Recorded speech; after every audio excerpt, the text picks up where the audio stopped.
to hear about the new definition of volunteering and to have an opportunity to ask some questions or to raise issues that we can pass on to Volunteering Australia.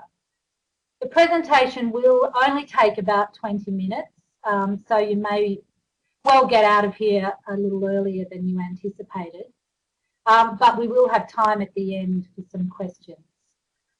As you can see on the slide, the basic outline for today's session will look at the background to the definition, why it's important to be reviewed and what the new definition is and some of the implications for that.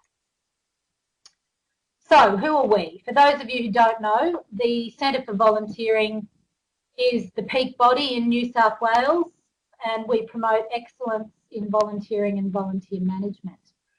So this webinar is one small way that we can contribute to the sector by keeping you up to date with the changes that affect us all. And this change in the definition is quite a significant one.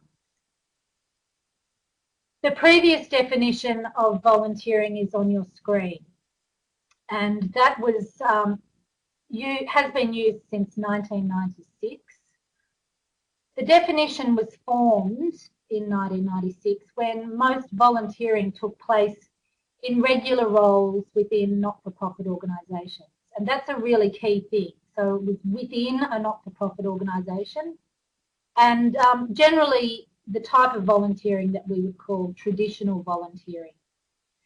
So let's just go through that. Volunteering in 1996 and up to 2015 was to be of benefit to the community and the volunteer, of the volunteer's own free will and without coercion, for no financial payment, and in designated volunteer positions only.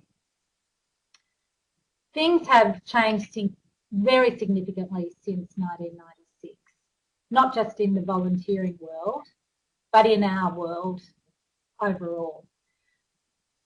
In 1996, the Spice Girls were at the top of the charts. The English Patient was released in the cinemas. DVDs, and fantastic new technology, was launched in Japan. And John Howard replaced Paul Keating as Prime Minister of Australia.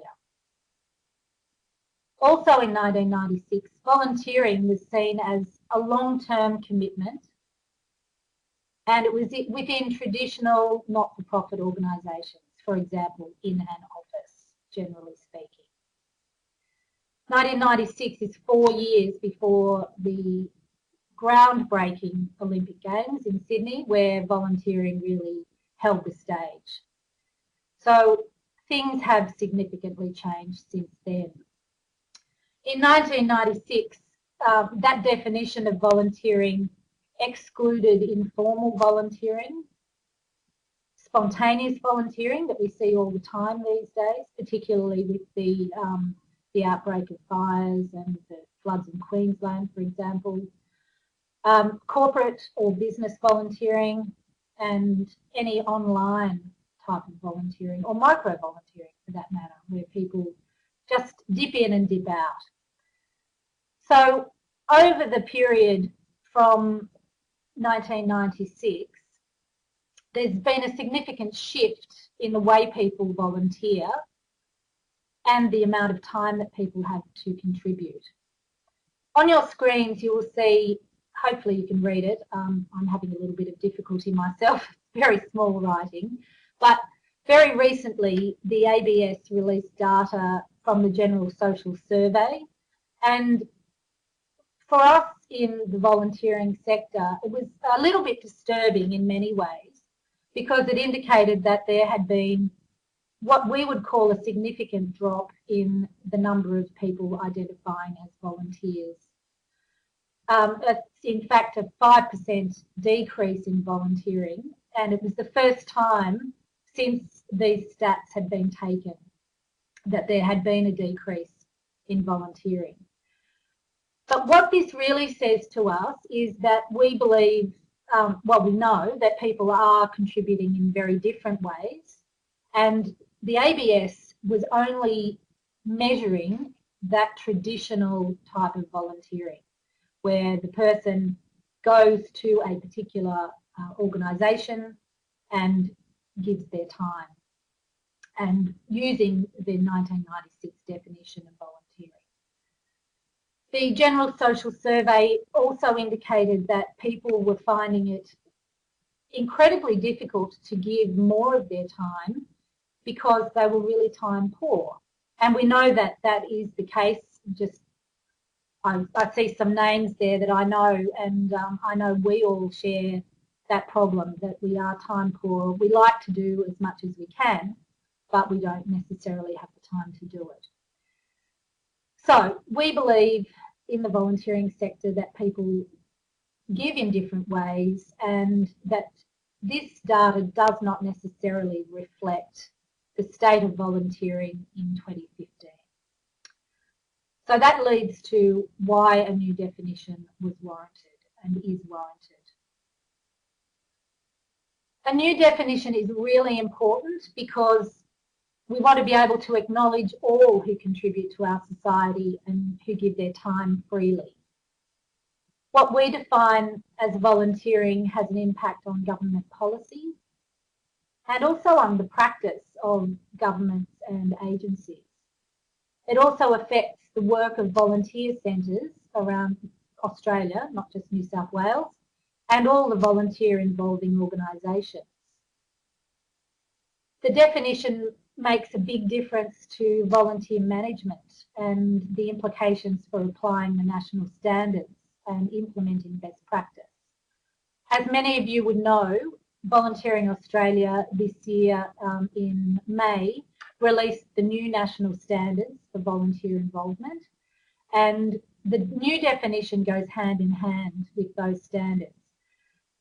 The definition will help organisations and individuals look at the work that is being done and deal with it appropriately.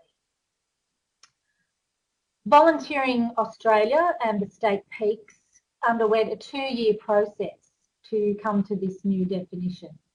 And it was a very extensive process, and one that I believe has ensured that as many people as possible have been consulted around what volunteering is. So a review committee was established in 2013. An issues paper was developed and disseminated to interested parties, and that issues paper is available on the Volunteering Australia website. Then consultation took place over the next 12 to 18 months. Most of you online participated, or many of you online participated in the community conversations that we held around New South Wales. And I thank you once again for that important collaboration. I noticed there on the slide we meant to write 500 plus attendees participated in the community conversations around New South Wales in 18 locations. And that was facilitated by the New South Wales Government, New South Wales Volunteering, and the local Community Services Association took part in that. So it was a very extensive consultation and conversation that incorporated lots of new people into what volunteering is. All of these responses were collated, gathered, revised, and the new definition of volunteering was passed by the Volunteering Australia Board last week. So, the new definition, 2015 definition of volunteering in Australia. Volunteering is time willingly given for the common good and without financial gain. So, as you can see, that definition is quite succinct. It leaves out a couple of the things that were specified in the former definition, and that is on purpose. It is to be a broader and more encompassing definition so that people who are contributing to society can be counted as volunteers. For all of the people online who are working in volunteer involving organisations and also volunteer centres, I believe that this definition will assist us all to include more people and to give them more opportunities to participate in community, which is really what it's all about. As we know, volunteering is considered a part of the wider concept of civic participation, which is more and more at the forefront of discussions with government and agencies, and it's something that needs to be taken into account more and more by organisations.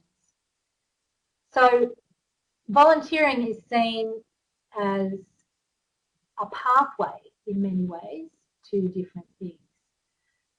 There are a number of things that have also been left out or excluded from this definition, but are seen as possible pathways to volunteering, but also as pathways to employment. And so volunteering covers a wide range of activities in society, can be formal and informal, and can be undertaken by individuals, but also entities who donate the time of individuals to the Volunteering Act. Might just pause for 1 second to see if there are any initial questions about that. And it doesn't look like it, so that's good. Questions may come as we go through the next couple of slides.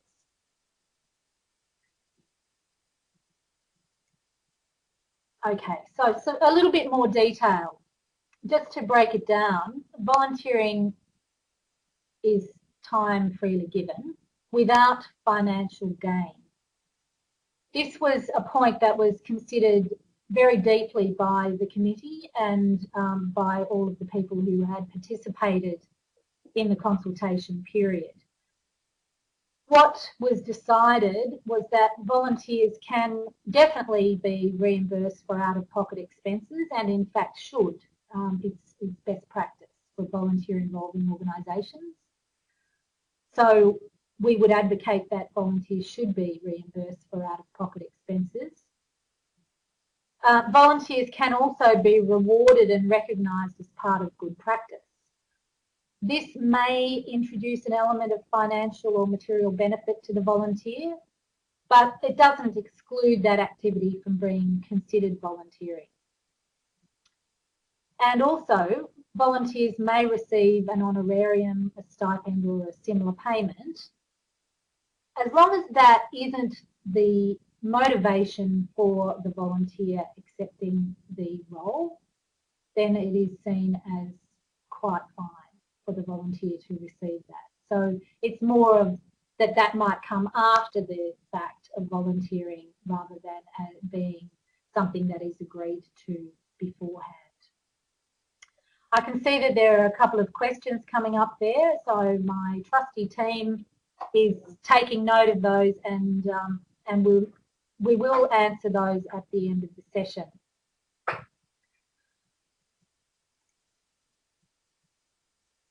The other significant point in this new definition is that volunteering is considered an act that is for the common good. The reason behind this wording is that it aligns with the United Nations view on what volunteering is, that it should directly or indirectly benefit people outside of the family or the household, or else benefit a cause. So even though the person volunteering normally benefits as well. Volunteering is often considered as contributing to community well-being, and volunteering activities cover all sectors of society and leisure and hobby areas as well.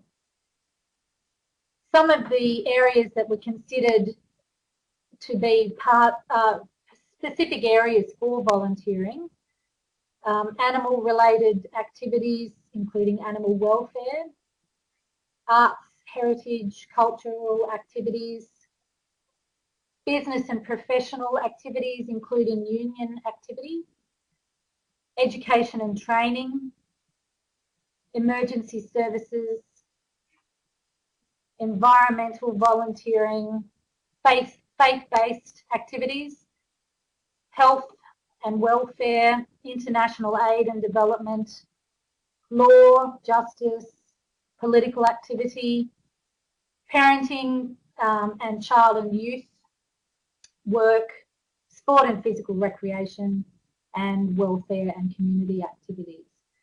That is not an exclusive list. Obviously, not every single area of life can be covered and listed, but those, if you look on the Volunteering Australia website, you will see that those specific areas are listed. Some interesting discussion points arose that activism can be considered as volunteering, as long as it's peaceful activism. So any activity that incites or involves violence or that harms society or others is absolutely not considered as volunteering, because obviously it is not for the common good. Another really significant point, and something that has been carried through right from the 1996 definition, is that volunteers cannot be exploited for profit. So whilst this new definition doesn't exclude for-profit organisations, that is a really significant point. Volunteers cannot be exploited for profit. And volunteering can include the concept of reciprocity, such as participating in groups where a reciprocal exchange of help or services is undertaken for the benefit of others as well as the volunteer.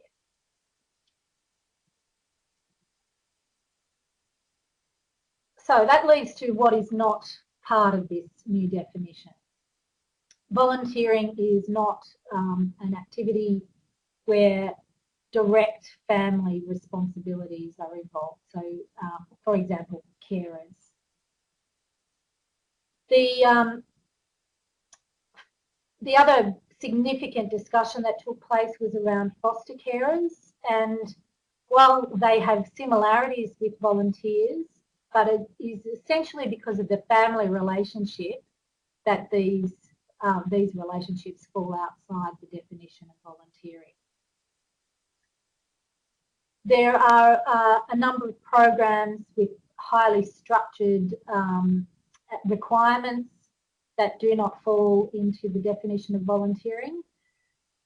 So such things like service learning, which is part of a course where a student receives marks or credit points, mandated court orders, such as community service orders and fines, then working off fines, that's not considered volunteering.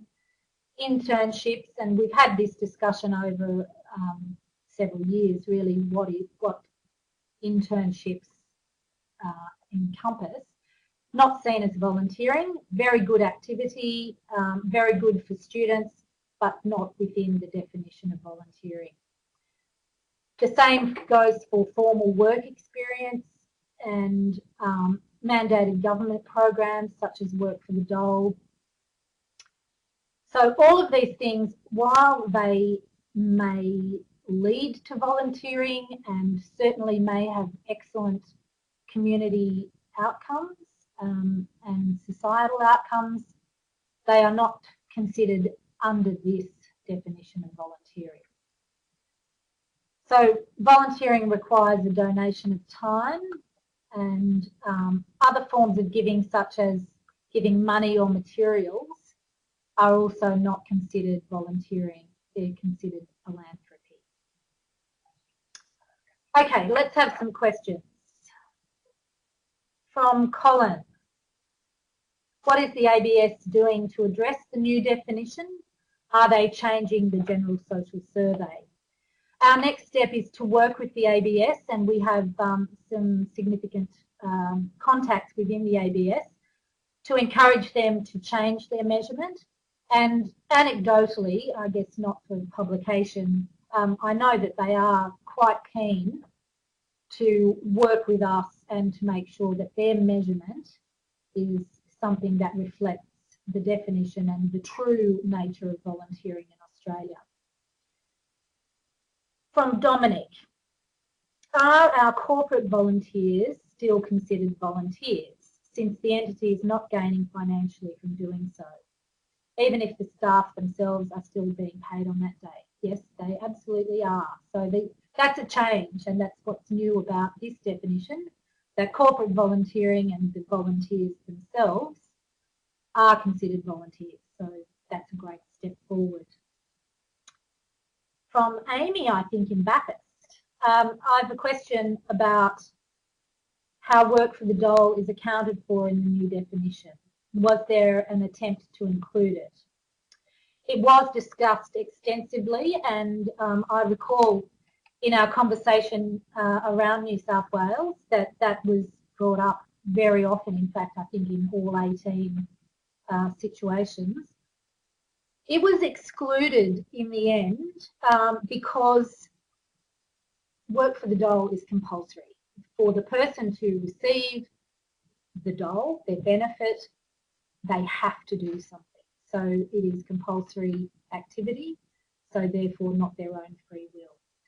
So work for the dole participants are required to work for their payment, and so that is why it has been excluded explicitly from this definition of volunteering.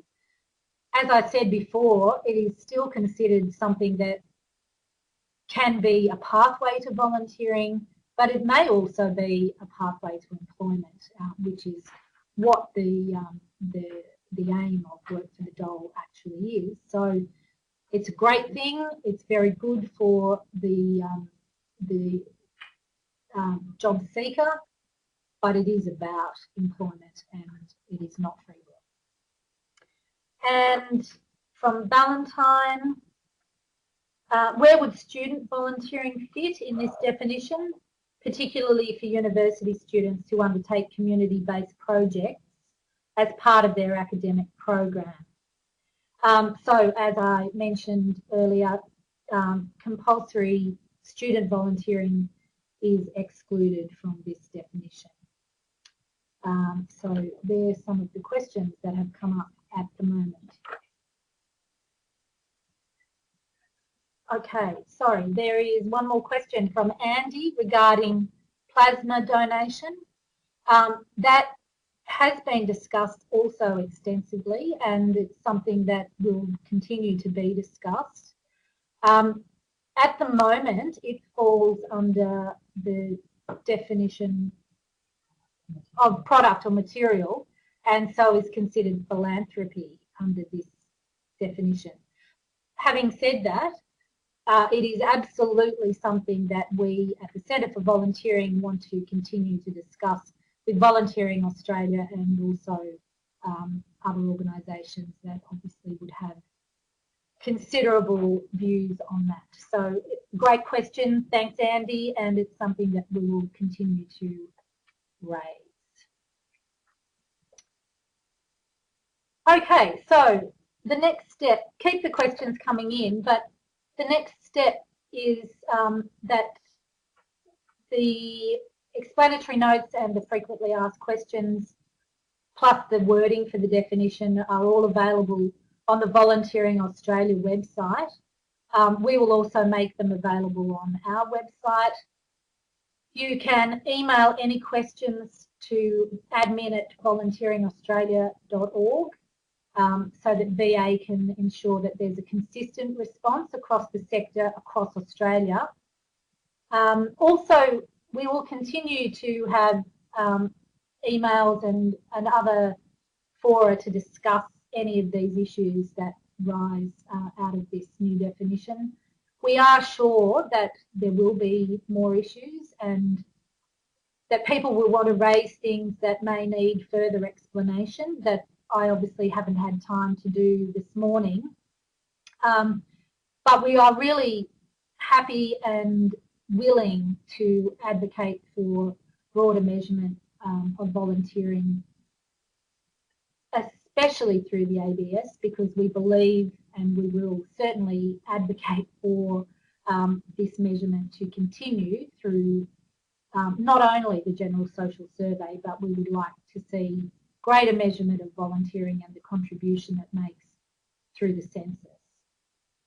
The other step that is being taken is in 6 months' time, we will, as Volunteering Australia, do a full review of the explanatory notes and whether some of the issues that have been raised even today may require a bit of reconsideration and possible changes to some of those explanatory notes.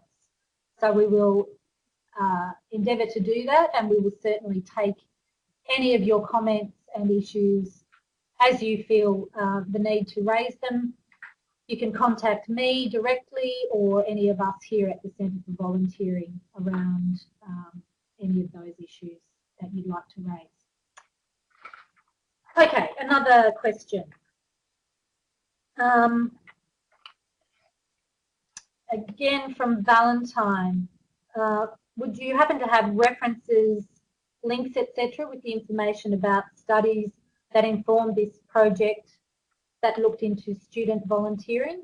That is, I believe it is available on the VA website, but if not, Valentine, if you could just let us know. I know you have our contact details if you're the Valentine, I think you are, so you can please just contact us if you cannot find them on the VA website.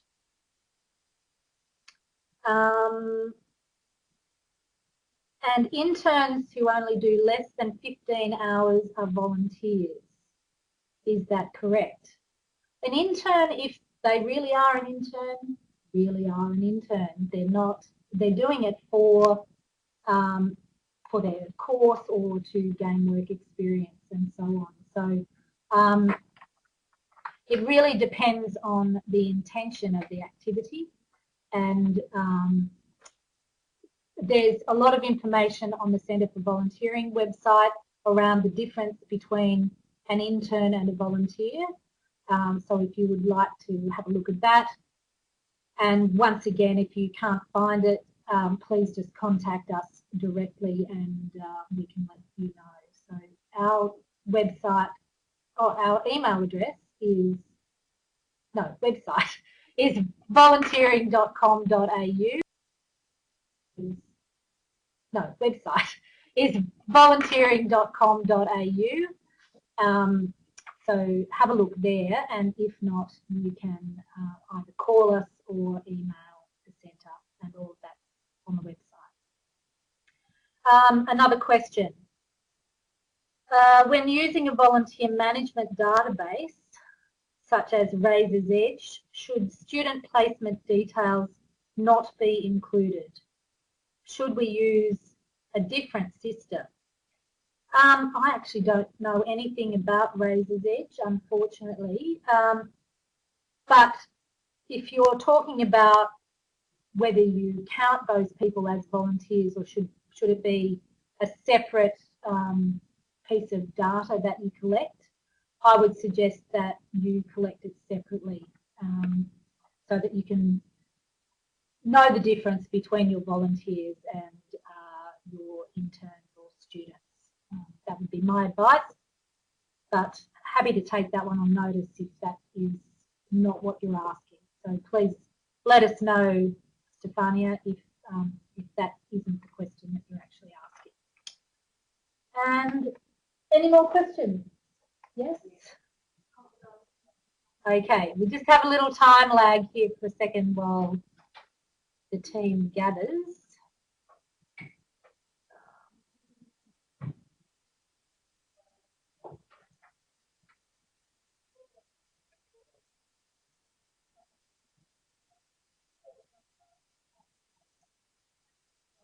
I'll just wait for the printout because it's a bit difficult to track where the last question was.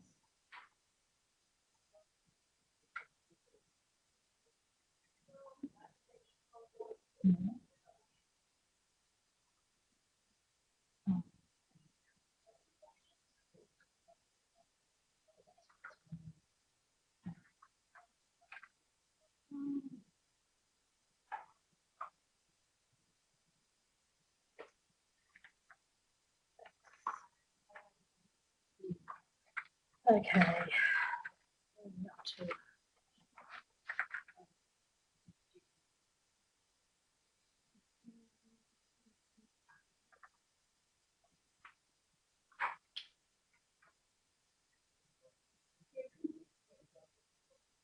Okay. Valentine, I think that it's a shame, and also there would then have to be a distinction between those university students who undertake volunteering while they are at university but do not get academic credit for it. Where would those fit in?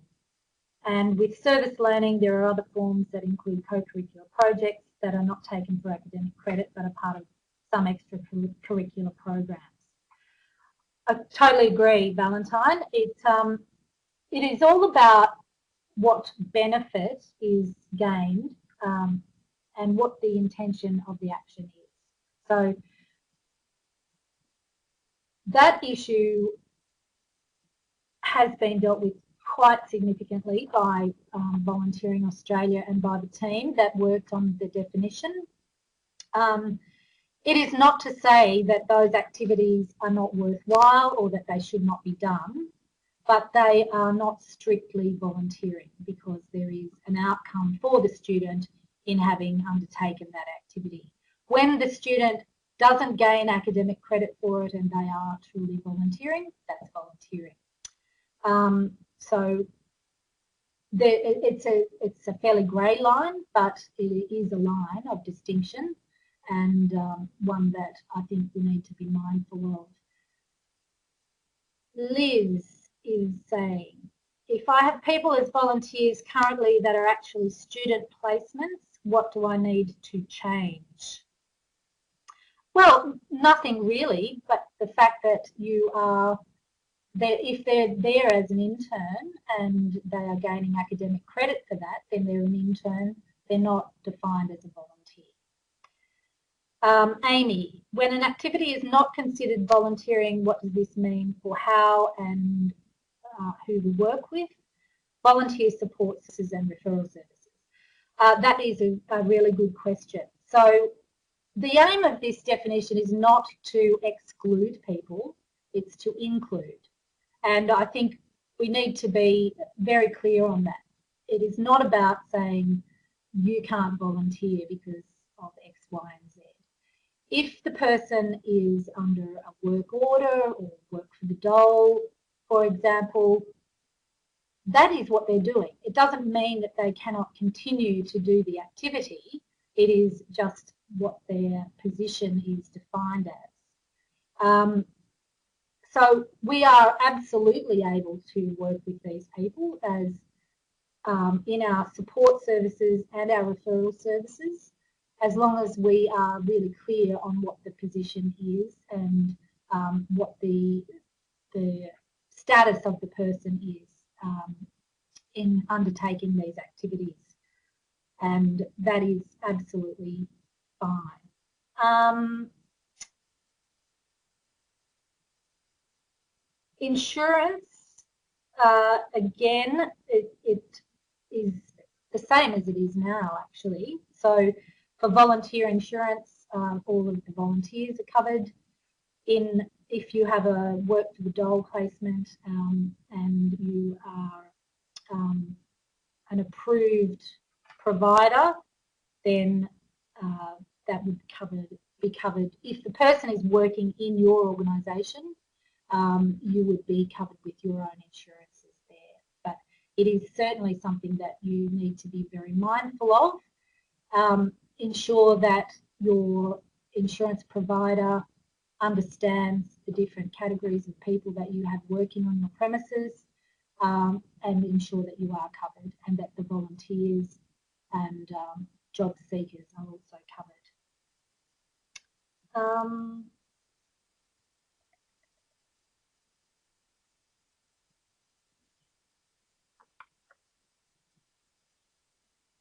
think I've done much more.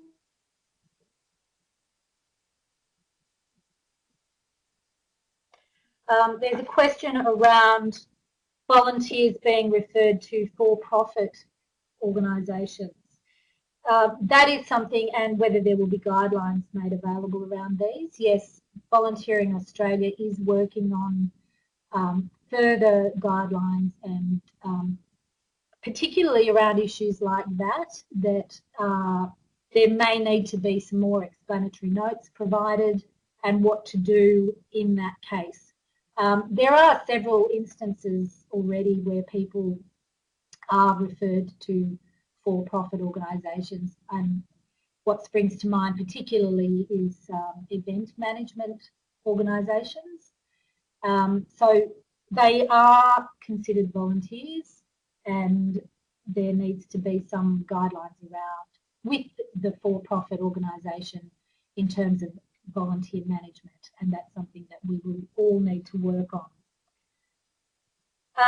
And I think I've covered the insurance question.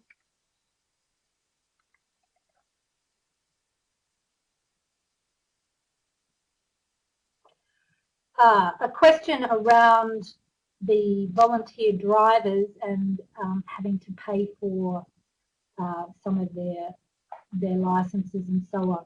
This is an issue that has legal ramifications, and we're actually, I don't really want to go into all of the legal implications around that today.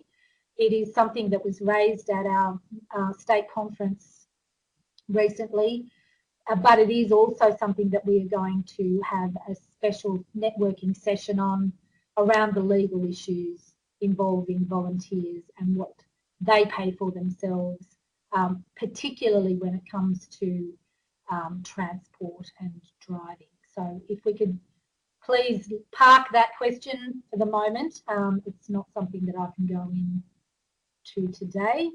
And the final question I have here is, why exclude blood donations? An outstanding question, and as I said, one that this is the position of Volunteering Australia at the moment, and it is an issue that we will certainly be taking forward. The current position of Volunteering Australia is that blood donation is giving of a resource, and so it is a philanthropic activity. That's the current standing, but it is, there's not necessarily an end to that discussion today, because we are certainly going to continue to raise that issue and talk to the Red Cross about how the Red Cross feels about that, whether it's a significant thing or not, actually, that it is excluded from volunteering. If it's a wonderful thing and it is a philanthropic activity, does the Red Cross have a position on that? So that's something that I will be taking forward, and we will be taking back to Volunteering Australia. Okie dokie, I think we are just about out of time. So thank you for those questions.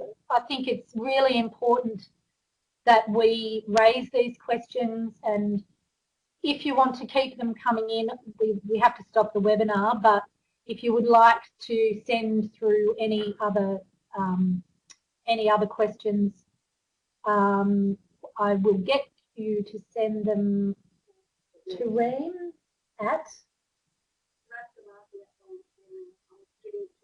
Oh, good. Reem is providing her email address as we speak, so that I don't have to try and remember it. Fantastic.